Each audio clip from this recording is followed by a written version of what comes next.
hello, and good morning. God bless you this morning, community. I'm KJ with you with PPC, and you know what PPC stands for. And if you don't, if you're new to the channel, it stands for Porch Puppy Comics, where if you can't run with the big dogs, stay on the porch. It's nice on the porch, y'all.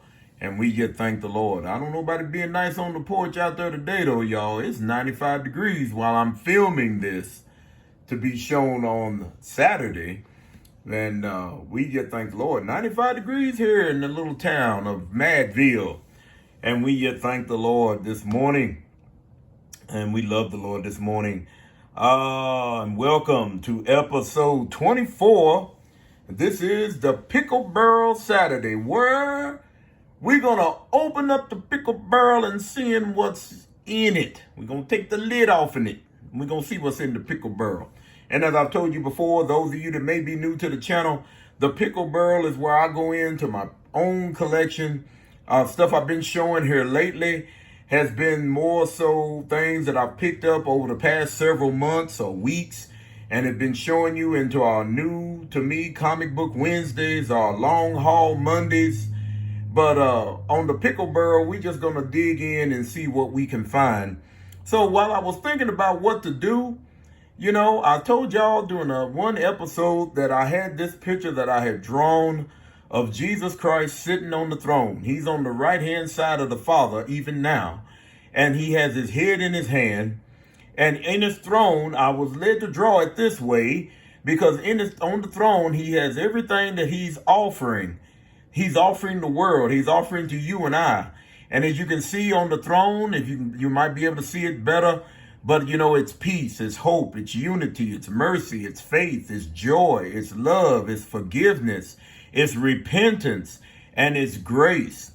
And he had his head in his hand because I named this picture, Why Grieve the Lord Jesus Christ? Because that's what the world is doing. We're grieving him because he is offering us a way out. A lot of people are under the mindset that this is going to be it. When I die, that's it. They throw dirt in my face and it's over. Not trying to be a buzzkill. But like I said, y'all been with me long enough on this channel to know how I am. I'm going to tell you the truth. And I ain't going to do nothing but tell you the truth. So the Lord is offering you a way out for when everything is said and done. You know, he wants you to know that he is the one that you can come to. You can't run to this one. You can't run to that one. The Republicans, the Democrats, the this one, to that one, whomever, they're not going to be able to help. Only one that's going to be able to help you is Jesus Christ. This picture was done. I've got it marked on, let me see. Looks like 2003. And when the picture was done. This is the picture I told y'all that folks want to get it tattooed on their back and different stuff. And I told them, no, it's not for that. So this is the picture. I want you to take it in and look at it here. And we just thank the Lord for it. I'm right proud of this picture. Out of anything I've drawn, I'm right proud of this one. So I know you come for the books. You didn't come for no preaching or teaching, but I can't help it, y'all. Y'all gonna get a little taste anyway, because that's who I am here at the Porch Puppy. Today, y'all, we are gonna do something. We digging into the pickle barrel, and this is part one. This is part one of dealing with the classic X-Men. Now, if you're looking at these, you're probably saying, well, hey, that's 2 and 3. Where is number 1? Well, folks, I haven't been able to find the number 1 as of yet. And used to be you could find them in the dollar boxes here and there. But guess what? Just like everything else, you know, they dry up because now people are getting to the point of thinking, well, look, I can't get a giant size X-Men because that's what the book is reprinted after. And, you know, as I was doing the research on these, because like I said, I just get them collecting because I like them. But not only do they have an original story in the back, and the stories, you know, were done on up to a certain point by, you know, the original stories were done by Claremont, Wynn, and Cockrum. But also Mr. Bolton, he done the backup stories, done a lot of the backup stories, and even on the back of the books. And what I like about these is in the very back of the cover, they also show you, and I'm sure those in the community that picked up some, have had some, traded some, sold some, that you understand that they had the original cover of what the book was, and that's what I thought was kind of cool. Some of the covers are done by Art Adams, some are done by Bolton. You just don't never know what you're going to get. So until I find a number one, I'm still looking for that. I'm just going to go ahead and, like I said, I believe the only issue that I need is issue 1. So I'm looking for that one. But in the meantime, like I said, this is part 1. And we're going to go through because I've had the complete run on up to the last issue of where I stopped at, where Byrne's last run was, which originally was presented in Uncanny X-Men 143, if I'm not mistaken, y'all. Yeah, because that was his last issue, and that was the issue where Kitty Pryde was in the X-Mansion by herself during Christmas. And if I'm not mistaken, a creature that Storm had fought way back when, there was an offshoot. I guess it got buried, and it finally made its way back to the surface, wherever it did. But that was Kitty Pryde's trial by fire. So we're going to start with these. In Classic X-Men number 2, as we said, the number 1 is the reprinting of the Giant Size X-Men number 1. Well, number 2 picks up where Giant Size X-Men left off in the person of Uncanny X-Men number 94. That's another sought-after book. And in that book, they are facing off against the Anti-Men. And I showed you that, I think, a while ago in that old Daredevil that I had, issue 11, where he's going up against the Anti-Men. I think they made their appearance in Daredevil, if I'm not mistaken. Those of you in the community, you can hit me up in the comments and let me know for sure. But I believe it was issue 10 and 11 of the old Daredevil series, volume 1. But it consists of an ape-man, a bird-man, a frog-man, and a cat-man, the Anti-Men. And I think it started out originally with just 3, and it ended up adding the young lady or the female later on. And so anyway, they going up against them because not only are they going up against the Anti-Men, but they're going against Count Nefaria. And I've told you about Count Nefaria. He gave him a run for their money, a little while. But when he gained the superpowers is when he really became formidable. And of course, in the back of these books, as I said, they had the original covers to these books. So, when I'm showing these, I'll say this is issue 2, number 94. This is issue 3, a newsstand cover, y'all. Newsstand.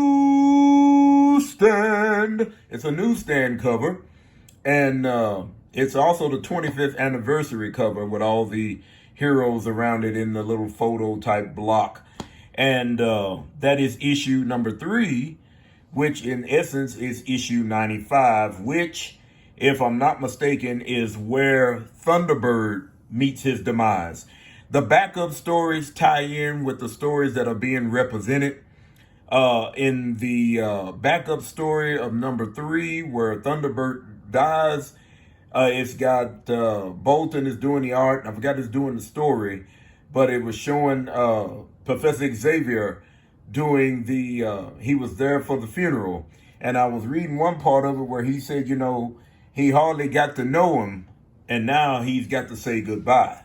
And it was a good story, and I like it because they put some stuff in there. It's good to go back and revisit some of the stuff that you put in your collection. I'm not one of them that just really sits around and read comics, because now I've got 66 other books to read, and y'all know what I'm talking about. That basic instruction before leaving Earth. You know what that is, y'all. And but I mean, it's good to go back and kind of refresh your memory on all these. So let's go on and jump into number 4 and number 5 of Classic X-Men. And look at the condition on these books, y'all. Now, the condition on these, to me, are stellar. Again, they're at the price point that I like, because the majority of these that I'm showing, I got, even though you may see a $3 price sticker on them, my buddy, Matt Halls up there that owns Comics Unlimited, out of Peddler's Mall.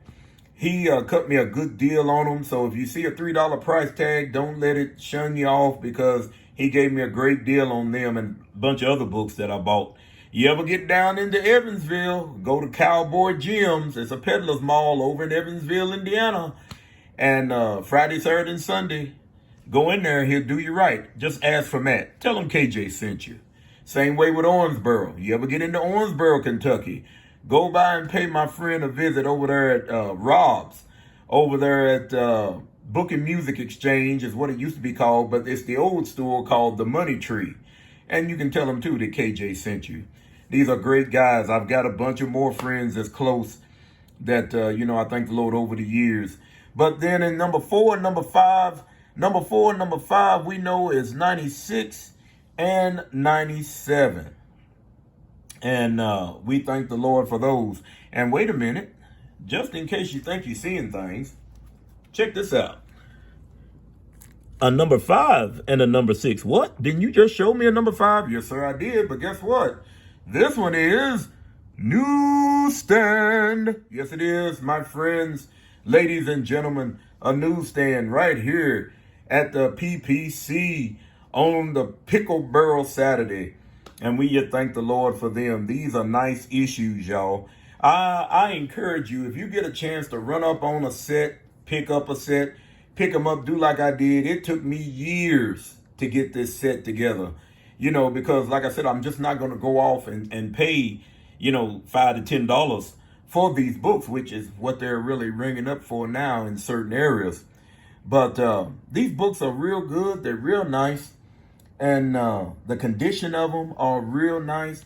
And when you find these type of books in the dollar bin, I mean, come on, y'all. Here is 7 and 8.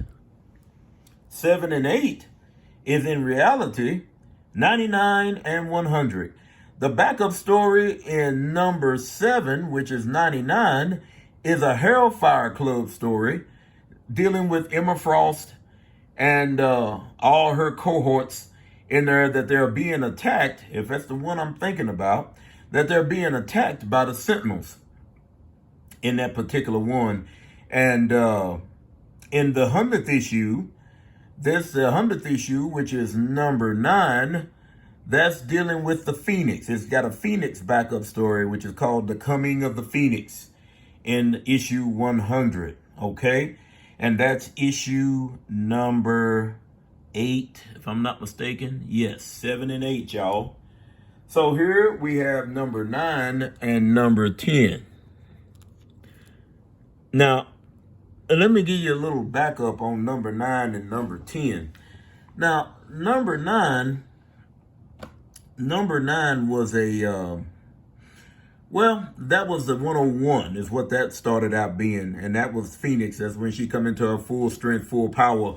If you go back to number 8 and read the backup story by Bolton, it tells you how when she was yet flying and trying to save the X-Men in the shuttle, how the entity of the Phoenix, talked to her and put her in the cocoon, which later on is what the Fantastic Four found in the ocean later on.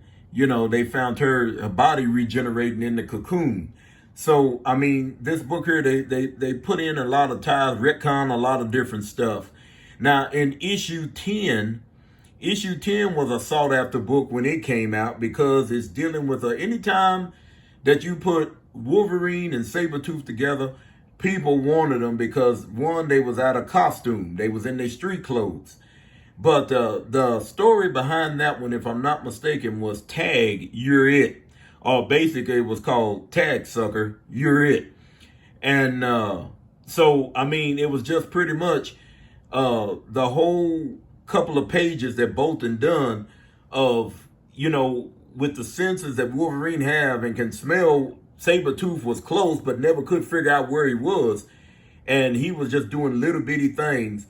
You would see him in the shadows, but you never would see him fully. And at the end of the book, you see his claws come up and grab Wolverine around the throat and throw him off the pier. But that was a sought after book at one time or another. And that is issue number 10, which is issue 102. And that's the backup story in that book. And you know what, y'all? I think, hold on for a minute. I think I went too far because there was one book in here I wanted to show you all. Let me see here. Hold on just one moment. Let me see what I done did with it. What I do with it? Is it this one? Nope. It might be further on down the line. we're gonna do them in increments of 15 books is what I'm looking at right now. Yeah, I haven't got to it yet, y'all. I'm coming to it. So anyway, these books right here, as you can see the covers on them, the covers are excellent, real nice. And I mean, if you can't afford the original X-Men, the Uncanny X-Men from Giant Size, you know, that's my run from Giant Size on up to 143. If you can't afford to get those, these are the next best thing. I mean, and if you can get them in any kind of shape, I mean, oh man, that's bonus. Okay, let's move on, y'all. We have issue 11 and issue 12. Issue 11 and issue 12 in reality is issue 103 and issue 104, dealing with Black Tom and the Juggernaut. Also dealing with Magneto as that classic cover over here. And this is the thing too. You would think that most of the covers would match the original issues. Not so. As you'll see going on a little bit further, some do, some don't. But that's the thing that I like about them, because, you know, it seemed like to me you're getting something new, you're getting something fresh. And that's the thing. I really enjoy it. I really do, y'all. Okay, hold up, y'all. Hold up. You know how we do. Our scripture reading from today will be coming from Psalms 55, and it is the 22nd verse, and it reads, "Cast thy burdens upon the Lord, and he shall sustain thee. He shall never suffer the righteous to be moved. Cast thy burdens upon the Lord, and he shall sustain thee. He shall never suffer the righteous to be moved." That's words to live by, y'all. Because it's the same thing we see all the time. The word tells us so many times, cast your cares upon me, Jesus Christ, for I careth for you. A lot of people feel like he don't care, but trust me, y'all, he cares. He knows and he cares. He just wants us to reach out to him, come to him, surrender to him, be of service to him. Let the world know who he is. And when we let the world know who he is, because I see there's so many false stuff out there, so many false teachers, people saying that they are of Christ and they love Christ, but they doing everything under the sun and then try to throw it under the name of Christ, trying to throw it under the name of Christianity, and it's not so, and God's not pleased. But when you repent, he said he is faithful to forgive you. And he throw it in the sea of forgiveness. Y'all heard me tell you this in one episode, never to remember it again. Words to live by, my friends. Words to live by. Issue 13 and 14. Okay? 13 and 14, and in reality is 105 and 107. Wait a minute. 105, 107. Something's missing. Something's going on. Lord said you have splaining to do. Well, check this out, y'all. Come to find out, in 105, this cover almost matches what took place on the original cover. On 13, it almost took place on 105 with Phoenix going up against Fire-Lord. But after that, I got to looking and I'm thinking, well, where's 106 at? Where's 106? There was no 106 mentioned. And as you can see, both of these are newsstands. So these are, with this not being no 106, it kind of got me curious. Why did they jump 106? Well, here I'm going to tell you why here at PPC. The reason that they skipped 106 is because Cochran was running late on the story. So what they did a fill-in issue, and it was the first appearance of the Dark Entity, which was of Professor Xavier's psyche. So we seen him again, I think in 118, where he was dealing with it. You know, that dark side, if you allow me to say. You know, so that story was in actuality done by Bill Mantlo and Bob Brown. So that's the reason why there was no 106 in between here, because like I said, I've had the full run, and I remember 106 is on the cover. It's got Angel or somebody pulling up Cyclops' visor, and he's blasting somebody, but it was during a fevered dream that Professor Xavier is having. So then we jump into Classic X-Men number 14, which in actuality is number 107, which will be, ladies and gentlemen of the community, which will be the last issue that is drawn by Cockrum and Wynn, and I think it takes over with Claremont and John Byrne in 108. I think I showed you an original 108 that I've got, that I told you that every time that I've sold off my collection, maybe traded off my collection, whatever life issues popped up, and I got rid of them, that book stayed in my collection because they are extremely hard to find in any good shape. And I would like this particular issue, and I can't even remember what I paid for it back in the day, but I made sure to keep that one. But this one here was their first meeting with the Imperial Guard. And as you can see, you know, I mean, the covers are different, but that's the reason why I like it again, because it's different. And the way things are set up, it's excellent. It's really excellent. And you know, as we go on and dig into this a little deeper, into the history of these classic X-Men, you know, I'm finding out it's fun. You know, I had told you all, I think one time or another, when we get on up to the point where it's the Days of Future Past, you know, how come that wasn't reprinted in a, you know, in a classic X-Men? But, you know, I'll tell you about that later on when we get to it.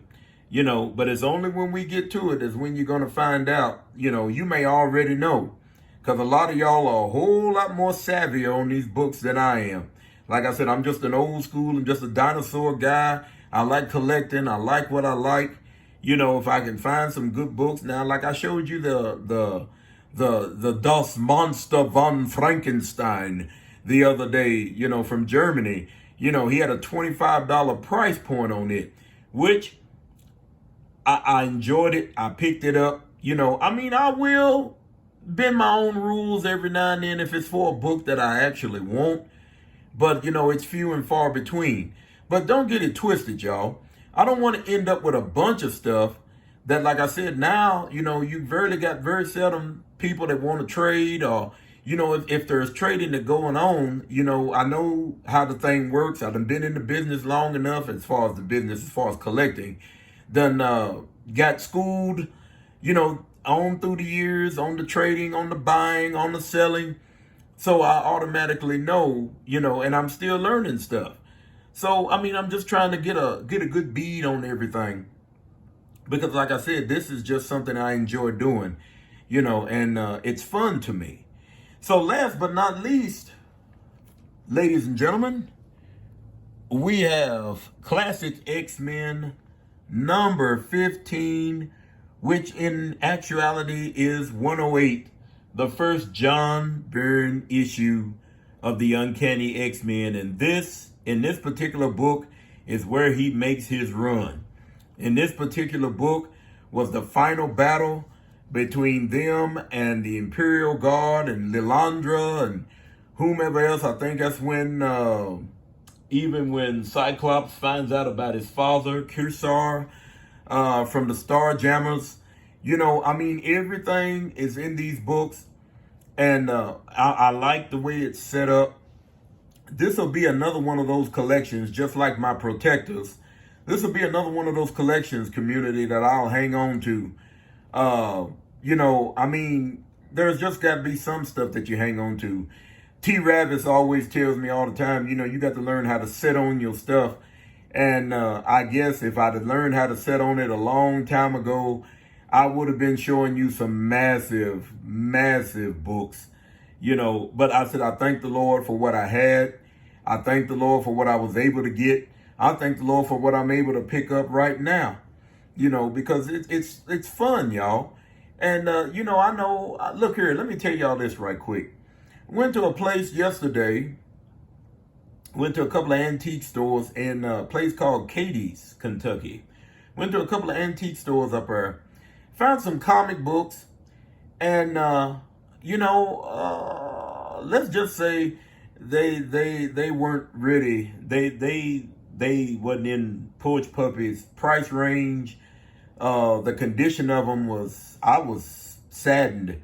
And I think I was saddened because, some of them, the covers was off of them. Some of them, the covers was barely hanging, pages cut off of or tore up, ratty looking. And yet and still the people had a price point on them for $5 a piece. Now, if it had been something from the 1940s, 1950s, even 60s, maybe 70, depending on what it was, maybe. But y'all, look, take it from the Porch Puppy, y'all. These books was rough as a cob. And the guy was telling me that a lot of people have been coming in looking for the comic books. And he said that they got a lot of them in there, and they did have quite a few, but to me, they weren't worth buying. Now, I know a lot of people say, well, they'll buy books with no covers on them and different things, because a lot of times they'll formulate a cover or, make a facsimile cover for it, and that's all well and good.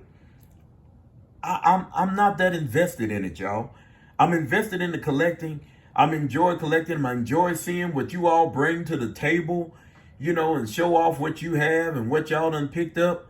But I'm just not as invested in it to just go ahead and just jump, head first into it, because, I just want to have fun with it. Oh, and did I not mention that issue 15 of Classic X-Men is what, y'all? Do y'all see that down there? It's a newsstand. Yeah, I'm going to try to let y'all know what's the newsstand. I know you can see them. But even on this one here, as I was saying, as I went up there and looked around, I wasn't disappointed, but I was glad, because a lot of times we want to buy bulk books and, get the bulk books and go through them like that one collection I bought from that gentleman from Clarksville. And, he had some great stuff in there. To me, it was money well spent, and when you sell a book or when you trade it off, I'm at the type of person where if I done this, then I'm not going to sit up there and fuss about it because, you got either trader's remorse or buyer's remorse or even seller's remorse. But if the person's done paid you or traded you what you wanted for the particular book, then, as my grandchildren used to tell me, he said, you get what you get and you don't have a fit. So there it is, y'all. There it is. Can't make it no simpler than that. So this is episode, what I tell y'all, this is episode 24. And it's part 1 of our delving into the classic X-Men. And like I said, we're going to do them in 15 book increments. And, maybe as we go into it, I might even crack some of them open and let you see the back covers on some of the books. And then give you kind of a sampling of the second stories and different things. Because I found out later on a little piece of information that there's a certain point, and I don't know where that point is yet as I get into it, because I'm learning just like I'm trying to show y'all, I'm learning myself, that they quit doing the backup stories and then it just went with just a straight book. It just went with the straight story. So I hope you enjoyed it. Again, this is Pickle Barrel Saturday, and we have taken the lid off in it, and we found the classic X-Men. And this is part 1. So if it be the will of the Lord, come next Saturday, we'll be delving into part 2. I'm going to keep running with this until we go through. Then I've got some more stuff we'll dig into. If it be the will of the Lord, tune in for our Long Haul Mondays and our New to Me Comic Book Day Wednesdays. We're going to run with those as long as we can because, like I said, I believe I'm already caught up on everything that I have bought over the past several months, plus what I picked up in York, Pennsylvania. So again, I yet thank you, community. Look, like, share, comment, subscribe. Look, let me know what you think. Just let the people know. We just here having fun. Let them also know that I love the community. And you're going to say, how can you love me? You've never seen me. But look, we got to love you with the love of the Lord. I've never seen the Lord, but I love him. I love him because what he done for me on Calvary's cross. He gave his life for not only me, but the entire world. And I'm going to continue to let you know. I know it may not be popular, but guess what? We're not trying to win a popularity contest. We're just trying to help because people are hurting. People are going through. People are losing hope. And all I'm trying to do is tell you that Jesus Christ is your only hope. He was my hope, y'all. He was my hope. He's still my hope to this day. And as we say so many times, again, I thank you, love you with the love of the Lord. And look, it's nice on the porch. God bless you. Have a great day.